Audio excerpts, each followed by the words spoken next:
भारतीय न्यूज़ सीधा, सटीक और निष्पक्ष।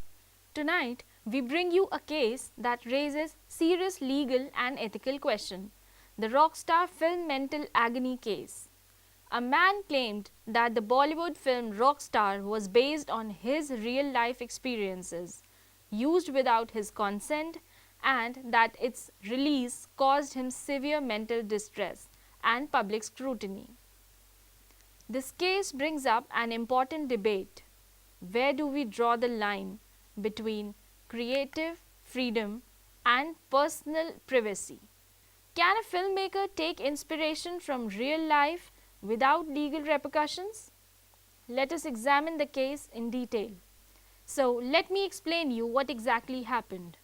The 2011 Bollywood film Rockstar, directed by Imtiaz Ali and starring Ranbir Kapoor, was widely praised for its storytelling, music, and emotional depth.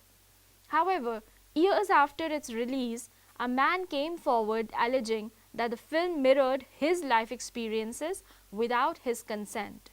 According to the complainant, the protagonist's struggles, heartbreak, and tragic journey were too similar to his own to be a coincidence.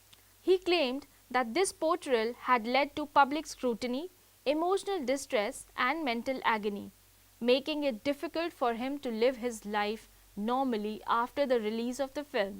Feeling that his privacy had been violated, he decided to take the matter to the court, accusing the filmmakers of using his personal life for commercial gain without permission.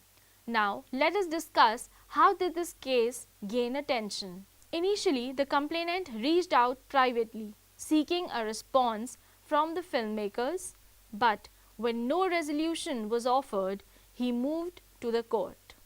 His legal action attracted media attention, sparking a national debate about the responsibilities of filmmakers and the rights of individuals whose lives are depicted in the films.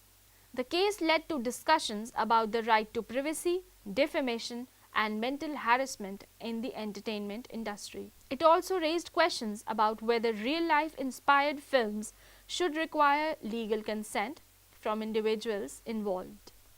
Now, let us discover the legal aspects, that is, what laws were invoked.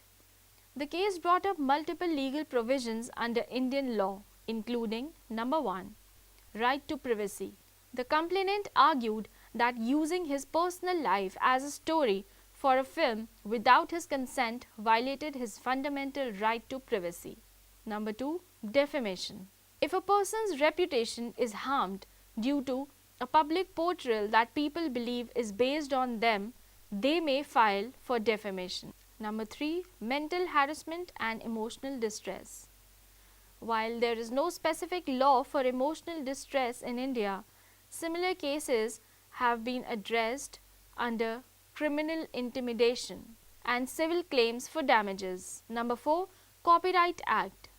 The complainant argued that his life story was effectively used as a script without his permission, leading to a possible copyright violation. However, the law does not protect real life events, only original written or recorded works. Number 5, freedom of expression. The filmmakers defended the film under freedom of artistic expression, stating that storytelling is protected under the law unless it directly causes harm or incites violence. Now, we'll discuss the verdict. What did the court decide? After reviewing the evidence, the court dismissed the case, citing lack of substantial proof that the film was directed based on the complainant's life. The court ruled that similar experiences do not necessarily amount to a violation of privacy or defamation unless there is clear and direct harm.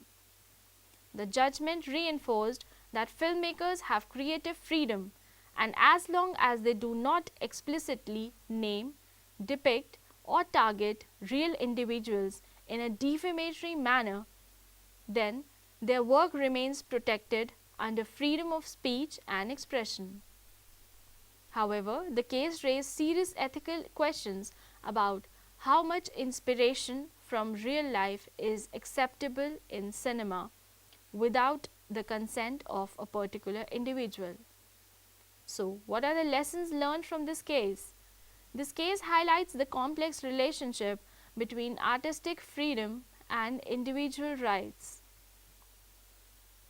Talking about some key takeaways, the filmmakers must exercise ethical responsibility when basing stories on real life events, ensuring that their work does not harm any individual. Then, individuals who believe their privacy has been violated must gather strong evidence to prove direct harm before pursuing legal action. The legal system needs clearer guidelines on handling cases of mental distress and privacy violations in media. Then, creative freedom is protected under Article 19, but it should not cross ethical boundaries or cause personal damage. This case serves as a reminder that cinema is a powerful medium and its influence on people's lives can sometimes have unexpected consequences. That's all for today's episode of Lawgical Guru. We hope this discussion has helped you understand the legal and ethical implications of artistic storytelling. Now tell us, what do you think? Should films inspired by real life events require legal consent from the individuals involved? Should there be stricter laws to protect people from mental distress caused by films? Let us know your thoughts. Stay tuned for more legal insights and do not forget to catch Lawgical Guru's next episode on Wednesday at 8 pm.